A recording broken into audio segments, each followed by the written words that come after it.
Hare Krishna, Krishna Krishna, Hare Hare, Hare Rama, Rama Rama, Hare Hare. Shril Prabhupad ki jai. Srimad Bhagavatam, first canto, chapter number 1, shlok number 23. Bruhi Yogeshware Krishne Brahmane Dharmavarmani Swam Kashta Madhunopete Dharma Kam Sharanam Gata. Translation.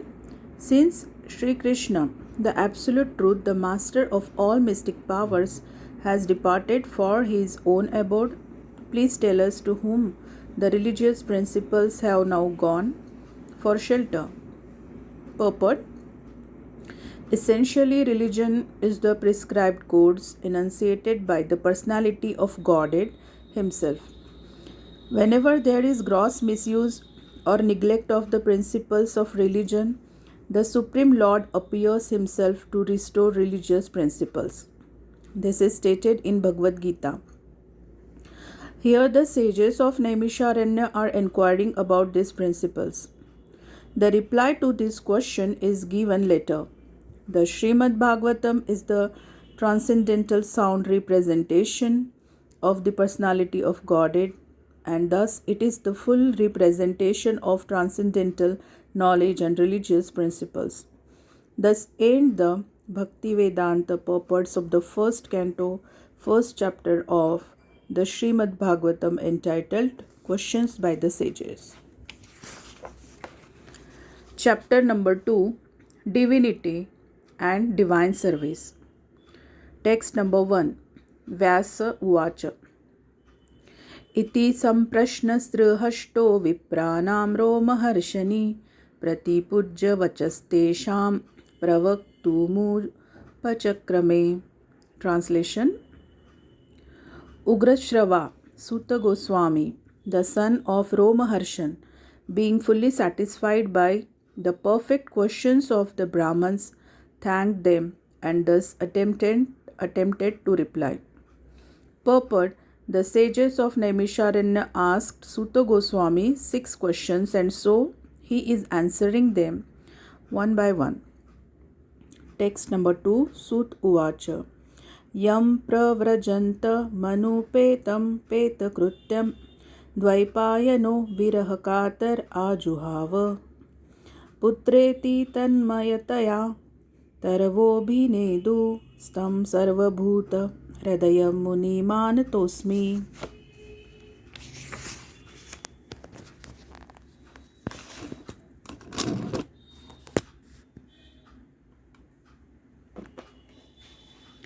Translation.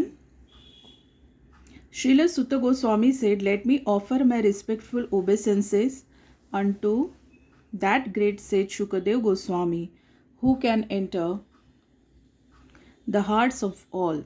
When he went away to take up the renounced order of life, sannyas, leaving home without undergoing reformation by the sacred thread or the ceremonies observed by the higher caste, his father Vasdev, fearing separation from him, cried out, 'O my son, indeed only the trees which were absorbed in the same feelings of separation echoed in response to the bereaved father.'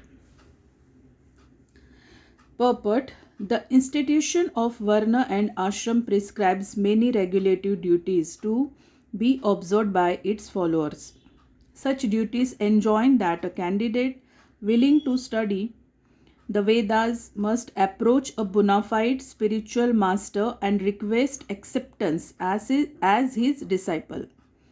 The sacred thread is the sign of those who are competent to study the Vedas from the Acharya or the bona fide spiritual master. Sri Shukadev Goswami did not undergo such purificatory ceremonies because he was a liberated soul from his very birth. Generally, a man is born as an ordinary being, and by the purificatory process, he is born for the second time when he sees a new light and seeks direction for spiritual progress. he approaches a spiritual master for instruction in the Vedas. The spiritual master accepts only the sincere inquirer as his disciple and gives him the sacred thread. In this way, a man becomes a twice born or a dvija. After qualifying as a dvij, one may study the Vedas, and after becoming well versed in the Vedas, one becomes a vipra.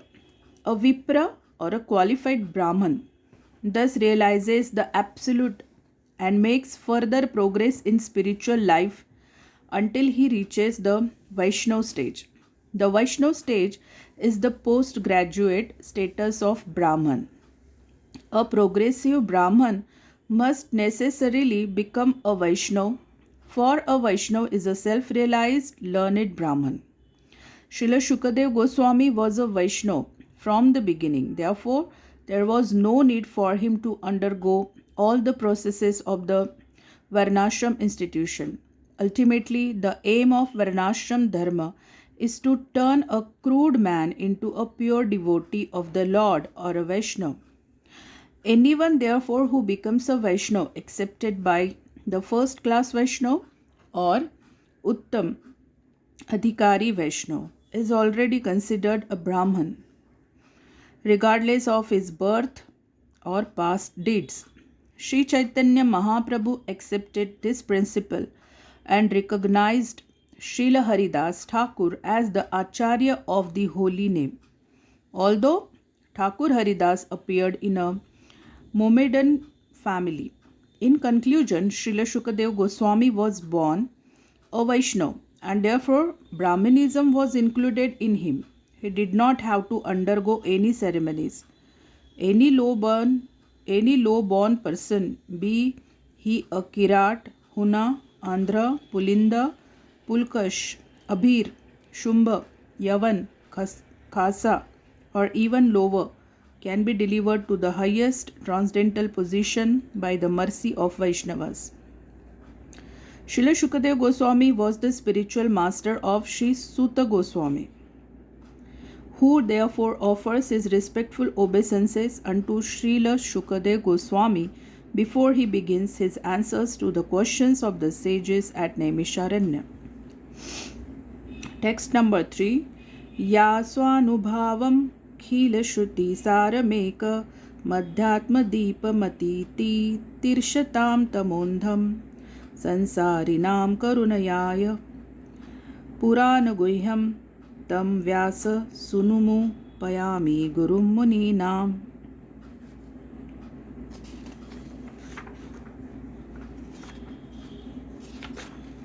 Translation. Let me offer my respectful obeisances unto him, Shuka, the spiritual master of all sages, the son of Vasdev, who out of his great compassion for those gross materialists who struggle to cross over the darkest regions of material existence, spoke this most confidential supplement to the cream of Vedic knowledge after having personally assimilated it by experience. Purport. In this prayer, Srila Suta Goswami practically summarizes the complete introduction of Srimad Bhagavatam. Srimad Bhagavatam is the natural supplementary commentary on the Vedanta Sutras. The Vedanta Sutras or the Brahma Sutras were compiled by Vyasadeva with a view to presenting just the cream of Vedic knowledge. Srimad Bhagavatam is the natural commentary on this cream. Srila Shukadev Goswami was a thoroughly realized master on the Vedanta Sutra, and consequently he also personally realized the commentary Srimad Bhagavatam, and just to show his boundless mercy upon bewildered materialist men who want to cross completely over nescience, he recited for the first time this confidential knowledge. There is no point in arguing that a materialistic man can be happy. No materialistic creature, be he the great Brahma or an insignificant ant, can be happy. Everyone tries to make a permanent plan for happiness, but everyone is baffled by the laws of material nature. Therefore, the materialistic world is called the darkest region of God's creation. Yet the unhappy materialists can get out of it simply by desiring to get out. Unfortunately, they are so foolish that they don't want to escape. Therefore, they are compared to the camel who relishes thorny twigs because he likes the taste of the twigs mixed with blood. He does not realize that it is his own blood and that his tongue is being cut by the thorns. Similarly, to the materialist, his own blood is as sweet as honey, and although he is always harassed by his own material creations, he does not wish to escape. Such materialists are called karmis. Out of hundreds of thousands of karmis, only a few may feel tired of material engagement and desire to get out of the labyrinth. Such intelligent persons are called jnanis. The Vedanta Sutra is directed to such jnanis, but Srila Vasudev, being the incarnation of the Supreme Lord, could foresee the misuse of the Vedanta Sutra by unscrupulous men, and therefore he personally supplemented the Vedanta Sutra with the Bhagavad Puran. It is clearly said that this Bhagavatam is the original commentary on the Brahma Sutra. Srila Vasudev also instructed the Bhagavatam to his own son, Srila Shukadev Goswami, who was already at the liberated stage of transcendence. Srila Shukadev Goswami realized it personally and then explained it. By the mercy of Srila Shukadev, the Bhagavad Vedanta Sutra is available for all those sincere souls who want to get out of material existence.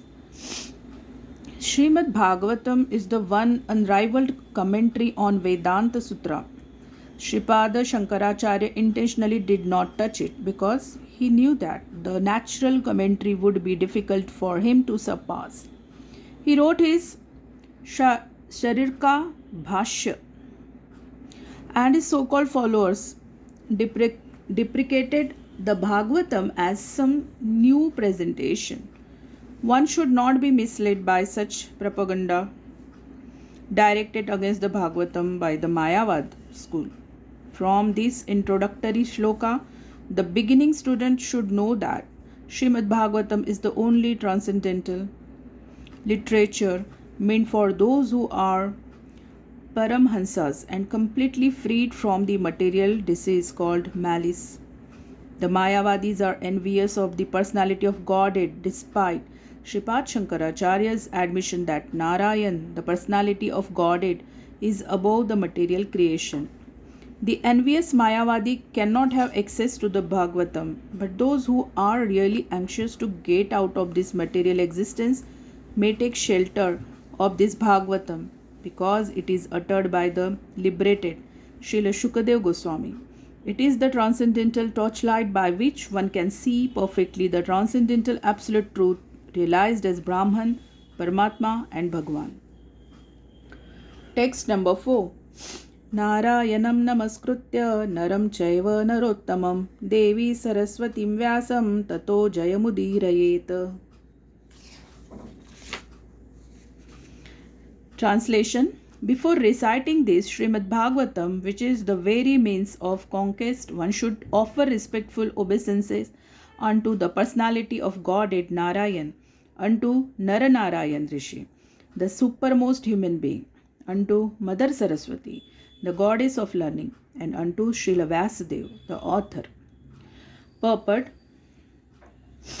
All the Vedic literatures and the Puranas are meant for conquering the darkest region of material existence. The living being is in the state of forgetfulness of his relation with God due to his being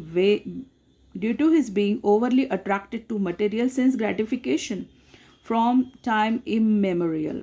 His struggle for existence in the material world is perpetual, and it is not possible for him to get out of it by making plans. If he at all wants to conquer this perpetual struggle for existence, he must re-establish his eternal relation with God. and one who wants to adopt such remedial measures must take shelter of literatures such as the Vedas and the Puranas. Foolish people say that the Puranas have no connection with the Vedas. However, the Puranas are supplementary explanations of the Vedas intended for different types of men. All men are not equal. There are men who are conducted by the mode of goodness, others who are under the mode of passion, and others who are under the mode of ignorance. The Puranas are so divided that any class of men can take advantage of them and gradually regain their lost position and get out of the hard struggle of existence. Srila Sutta Goswami shows the way of chanting the Puranas. This may be followed by persons who aspire to be preachers of the Vedic literatures and the Puranas. Srimad Bhagavatam is the spotless Puran, and it is specially meant for them who desire to get out of the material entanglement permanently. Text number 5. Munaya sadhu prushtoham bhavabdhir vilokamangalam yatkruta Krishna samprashno yenatma suprasidati. Translation: O sages, I have been justly questioned by you. Your questions are worthy because they relate to Lord Krishna and so are of relevance to the world's welfare. Only questions of this sort are capable of completely satisfying the self. Purport: since it has been stated here and before that in the Bhagavatam the absolute truth is to be known, the questions of the sages of Naimisharanya are proper and just because they pertain to Krishna, who is the Supreme Personality of Godhead, the absolute truth. In Bhagavad Gita 15.15, the personality of Godhead says that in all the Vedas there is nothing but the urge for searching after him, Lord Krishna. Thus the questions that pertain to Krishna are the sum and substance of all the Vedic inquiries. The whole world is full of questions and answers. The birds, beasts, and men are all busy in the matter of perpetual questions and answers. In the morning, the birds in the nest become busy with questions and answers, and in the evening, also the same birds come back and again become busy with questions and answers. The human being, unless he is fast asleep at night, is busy with questions and answers. The businessmen in the market are busy with questions and answers, and so also the lawyers in the court and the students in the schools and colleges. The legislators in the parliament are also busy with questions and answers, and the politicians and the press representatives are all busy with questions and answers. Although they go on making such questions and answers for their whole lives, they are not at all satisfied. Satisfaction of the soul can only be obtained by questions and answers on the subject of Krishna. Krishna is our most intimate master, friend, father or son, and object of conjugal love. Forgetting Krishna, we have created so many objects of questions and answers, but none of them are able to give us complete satisfaction. All things but Krishna give temporary satisfaction only. So if we are to have complete satisfaction, we must take to the questions and answers about Krishna. We cannot live for a moment without being questioned or without giving answers, because the Srimad Bhagavatam deals with questions and answers that are related to Krishna. We can derive the highest satisfaction only by reading and hearing this transcendental literature. One should learn the Srimad Bhagavatam and make an all-around solution all the problems pertaining to social, political or religious matters. Srimad Bhagavatam and Krishna are the sum total of all things. Text number 6. Savai punsam paro dharmo yato bhaktir dhokshaze ahaitukya pratihata yayatma suprasidati. Translation: the supreme occupation dharma for all humanity is that by which men can attain to loving devotional service unto the transcendent Lord. Such devotional service must be unmotivated and uninterrupted to completely satisfy the self. Purport: in this statement, Sri Suta Goswami answers the first question of the sages of Naimisharanya. The sages asked him to summarize the whole range of revealed scriptures and present the most essential parts so that fallen people or the people in general might easily take it up. The Vedas prescribe two different types of occupation for the human being. One is called the Pravritti Marga or the path of sense enjoyment, and the other is called the Nivritti Marga or the path of renunciation. The path of enjoyment is inferior, and the path of sacrifice for the supreme cause is superior. The material existence of the living being is a deceased condition of actual life. Actual life is spiritual existence or Brahmabhut existence, where life is eternal, blissful, and full of knowledge. Material existence is temporary, illusory, and full of miseries. There is no happiness at all. There is just the futile attempt to get rid of the miseries, and temporary cessation of misery is falsely called happiness. Therefore, the path of progressive material enjoyment, which is temporary, miserable, and illusory, is inferior. But devotional service to the Supreme Lord, which leads one to eternal, blissful, and all cognizant life, is called the superior quality of occupation. This is sometimes polluted when mixed with the inferior quality. For example, adoption of devotional service for the material gain is certainly an obstruction to the progressive path of renunciation. Renunciation or abnegation for ultimate good is certainly a better occupation than enjoyment in the deceased condition of life. Such enjoyment only aggravates the symptoms of disease and increases its duration. Therefore, devotional service to the Lord must be pure in quality, that is, without the least desire for material enjoyment. One should therefore accept the superior quality of occupation in the form of the devotional service of the Lord without any tinge of unnecessary desire, fruitive action, and philosophical speculation. This alone can lead one to perpetual solace in his service. We have purposely denoted dharma as occupation because the root meaning of the word dharma is that which sustains one's existence. A living being's sustenance of existence is to coordinate his activities with his eternal relation with the Supreme Lord Krishna.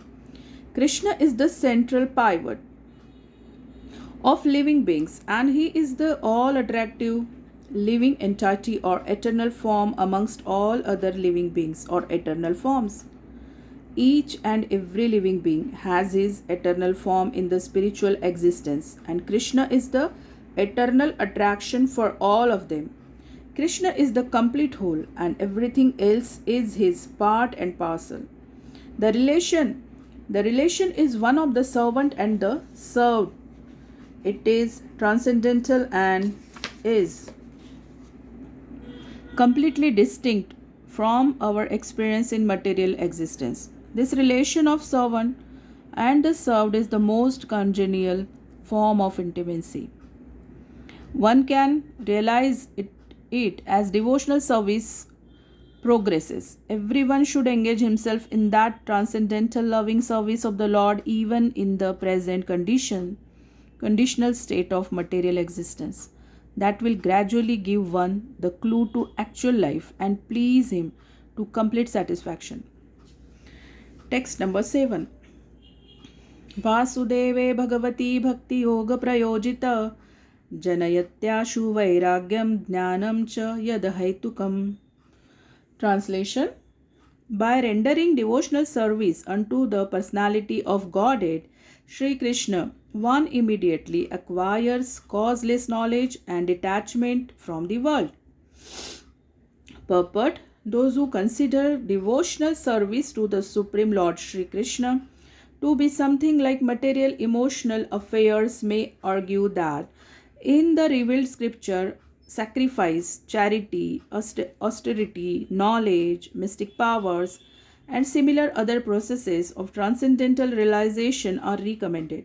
According to them, Bhakti or the devotional service of the Lord is meant for those who cannot perform the high grade activities. Generally, it is said that the Bhakti cult is meant for the Shudras, Vaishyas, and the less intelligent woman class. But that is not the actual fact. The Bhakti cult is the topmost of all transcendental activities, and therefore it is simultaneously sublime and easy. It is sublime for the pure devotees who are serious about getting in contact with the Supreme Lord, and it is easy for the neophytes who are just on the threshold of the house of Bhakti. To achieve the contact of the Supreme Personality of Godhead, Sri Krishna is a great science, and it is open for all living beings, including the Shudras, Vaishyas, women, and even those lower than the low-born Shudras. So, what to speak of the high-class men like the qualified Brahmins and the great self-realized kings? The other high-grade activities designated as sacrifice, charity, austerity, etc., are all corollary factors following the pure and scientific bhakti cult. The principles of knowledge and detachment are two important factors on the path of transcendental realization. The whole spiritual process leads to perfect knowledge of everything material and spiritual, and the results of such perfect knowledge are that one becomes detached from material affection and becomes attached to spiritual activities.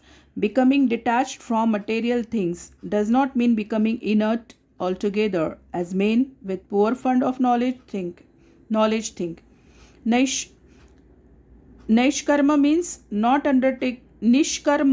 means not undertaking activities that will produce good or bad effects.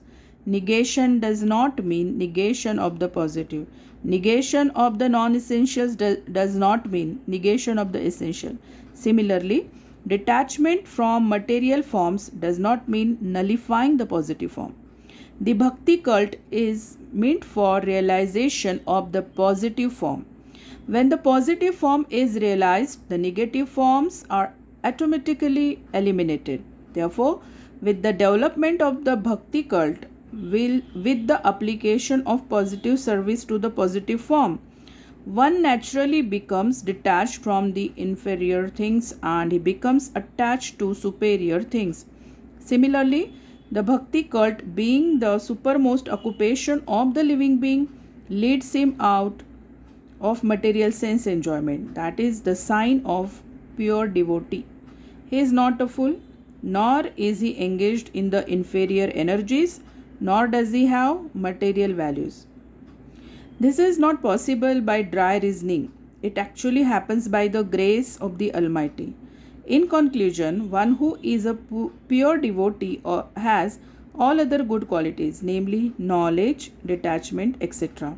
But one who has only knowledge or detachment is not necessarily well acquainted with the principles of the bhakti cult. Bhakti is the supermost occupation of the human being. Text number 8. Dharmasvanushthita punsam vishvaksena kathasuya notpadayeddi ratim shrama eva hi kevalam.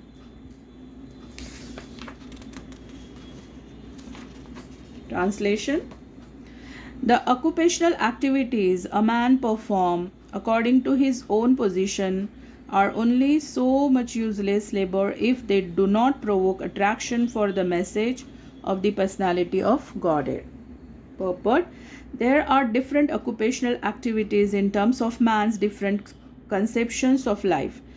To the gross materialist who cannot see anything beyond the gross material body, there is nothing beyond the senses. Therefore, his occupational activities are limited to concentrated and extended selfishness. Concentrated selfishness centers around the personal body. This is generally seen amongst the lower animals. Extended selfishness is manifested in human society and centers around the family, society, community, nation, and world with a view to gross bodily comfort. Above these gross materialist are the mental speculators who hover aloft in the mental spheres, and their occupational duties involve making poetry and philosophy or propagating some ism with the same aim of selfishness limited to the body and the mind. But above the body and mind is the dormant spirit soul, whose absence from the body makes the whole range of bodily and mental selfishness completely null and void.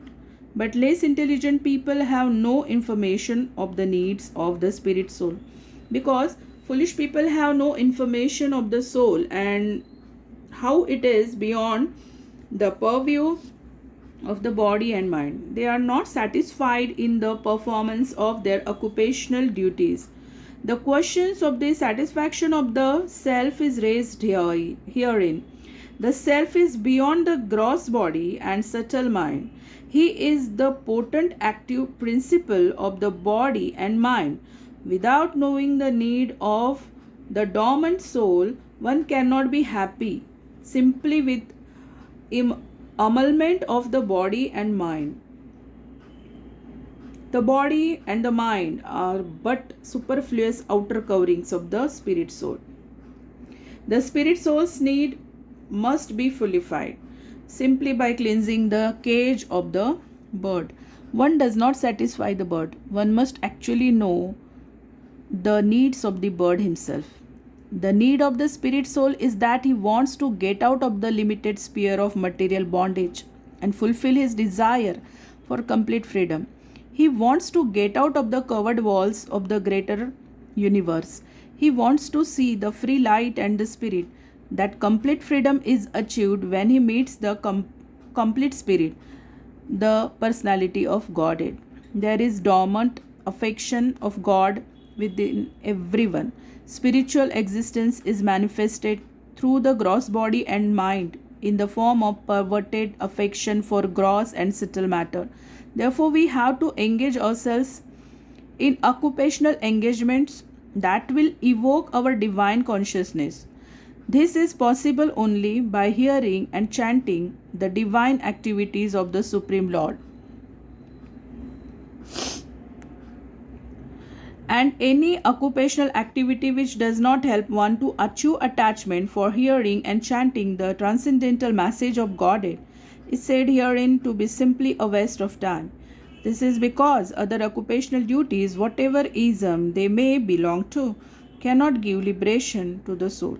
Even the activities of the salvationists are considered to be useless because of their failure to pick up the fountainhead of all liberties. The gross materialist can practically see that his material gain is limited only to time and space, either in this world or in the other. Even if he goes up to the Swargalok, he will find no permanent abode for his hankering soul. The hankering soul must be satisfied by the perfect scientific process of perfect devotional service. Hare Krishna, Krishna Krishna, Hare Hare, Hare Rama, Rama Rama, Hare Hare. Shril Prabhupada ki jai.